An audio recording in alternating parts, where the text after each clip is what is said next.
Michael Vadakis collects Australian pottery. Convict, colonial, mid-century, art pottery. Australia being such a young country, do we have a heritage of pottery? I think we have a bigger heritage than what most people understand. We had established potteries back in the 1850s, potteries such as Bendigo pottery and Fowler pottery, a little bit later Lithgow pottery. And those potters back then also were competing with the imported pottery from England, so their wares had to be of quite a good standard. And that's why a lot of them still exist today. Now we think Australian pottery.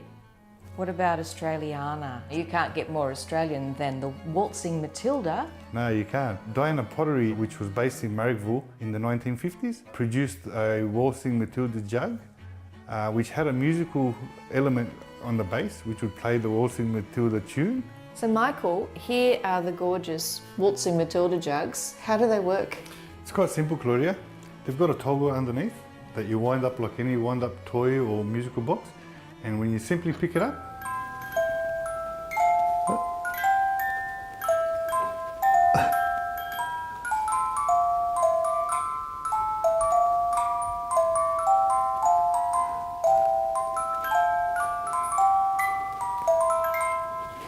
Do you know the name of the swagman? no. His name's Andy. Andy sang, Andy watched, Andy waited till his billy boiled. I didn't know that, Claudia. You learn something new every day.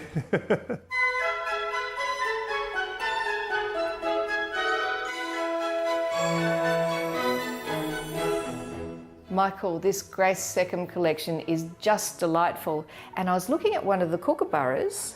What are these holes for?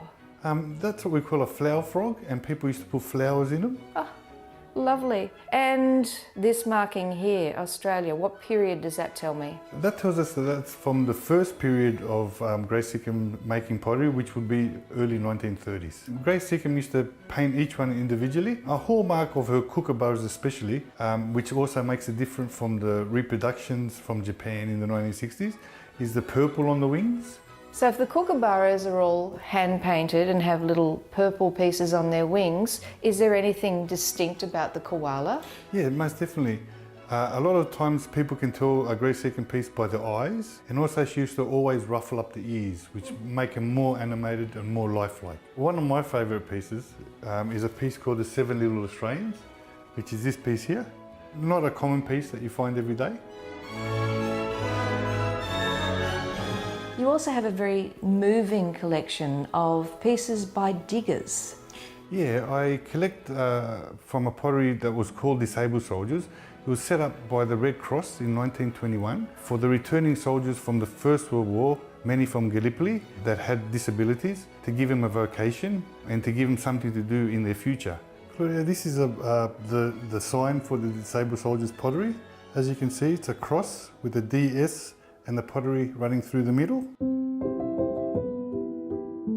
This piece of Disabled Soldiers is quite interesting. When the soldiers came back from Gallipoli, they had a lot of inspiration from what they saw in the war, and this piece signifies the minarets that they would have saw all around Turkey and Gallipoli.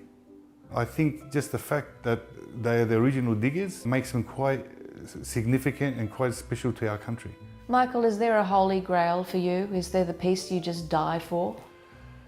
Yes, Claudia, most definitely. Obviously, it would be a Disabled Soldiers piece, and the Disabled Soldiers made a Toby jug, a face jug, with their typical glaze marked underneath. I've seen one in a book, but I've never yet to touch one, and that would be my holy grail, definitely.